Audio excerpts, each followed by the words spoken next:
Thank you for your interest in Thunder cages. We're going to be setting this cage up in my driveway to show off the adjustable leg features because of the slope I have. First thing you do is figure out if you have enough room. The radius of a 20-foot hexagon is 11 foot 5 3/8, so that's where I'm holding the tape at, and I just have my assistant walk around in a circle, and I kind of can see where the cage is going to land. Now we need to determine where the door is going to go. We need to start with the door perimeter joist. That's the joist with these two bolts in them. It's the only one with the two bolts.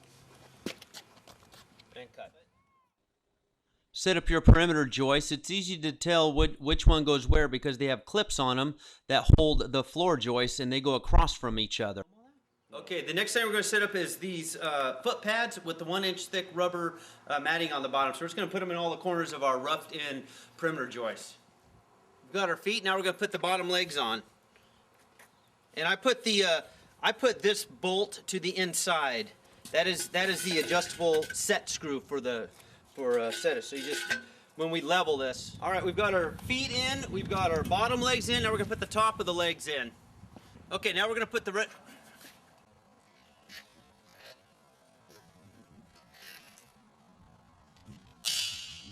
Okay, now we're going to put the rest of the legs on and put the bolts in. Those go right in there like that.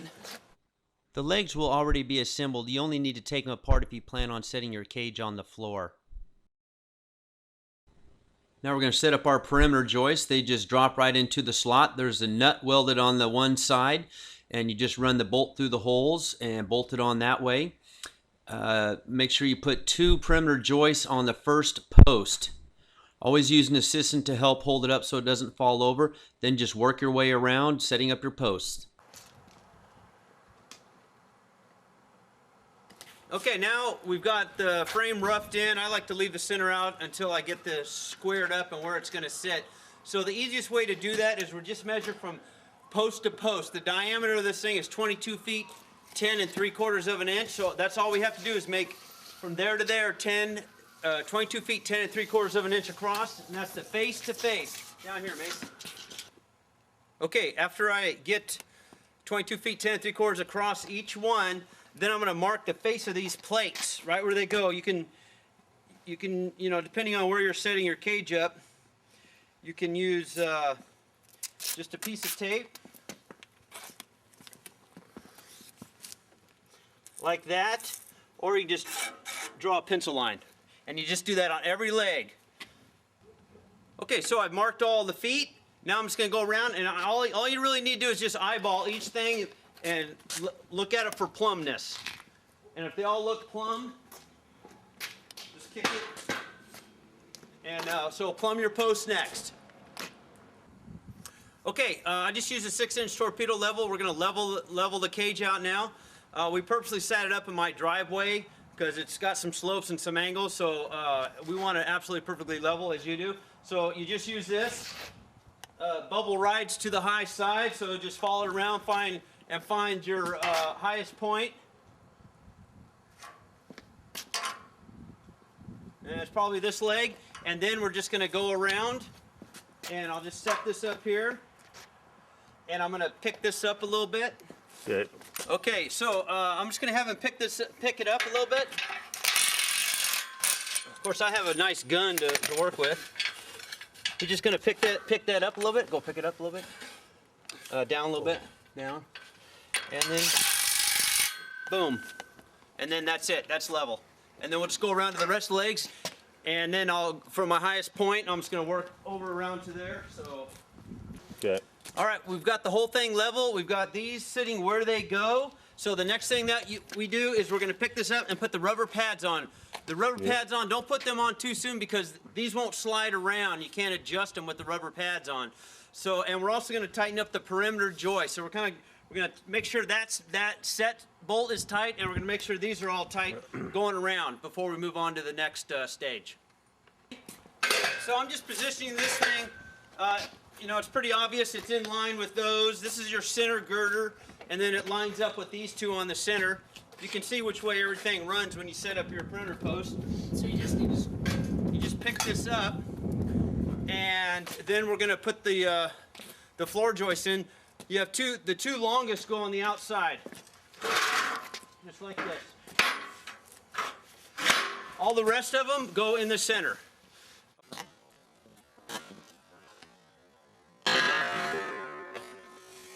Oh.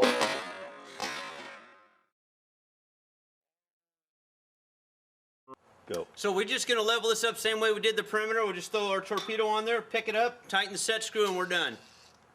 And then all the floor joists are in. We're ready to lay our floor. We lay our floor before the panels. Before we put the panels on, because we put the wood on, and then we put the foam flooring on, and then we put the tarp on, because the tarp fits underneath the panels to help keep it nice and tight. So that's how we do that. That's how we roll here at Thunder Cages. Thunder Cages. I told you this perimeter joist is the only one with the 2 bolts in it. I start with that one because this is where I wanted to set up my steps, because there's the wood flooring. And so all you got to do here is just put it in front of the hole. Just put it in front of the hole. Put the bolt in. Okay, now we're going to put the wooden step inserts in. I have them separated just to save on weight. This thing can actually be moved by one person.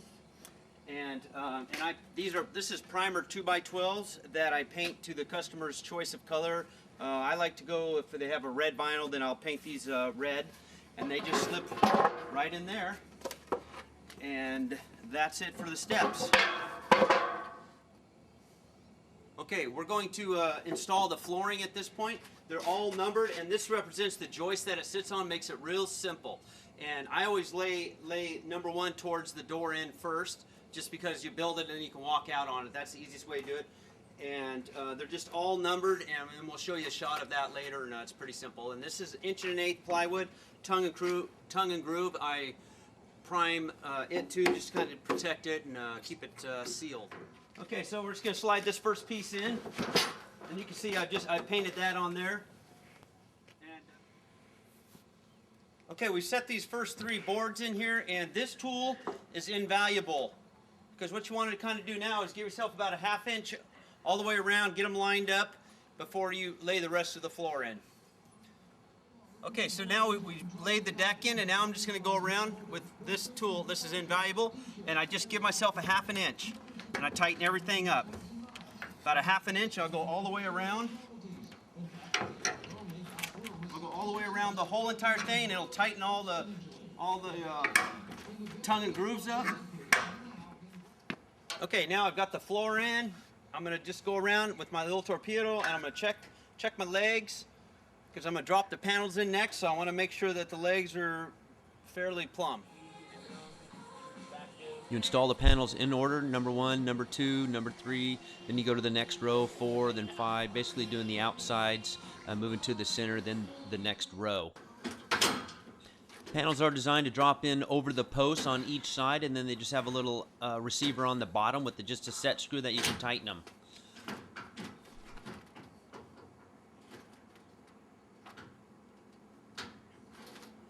And that's it, just drops right in.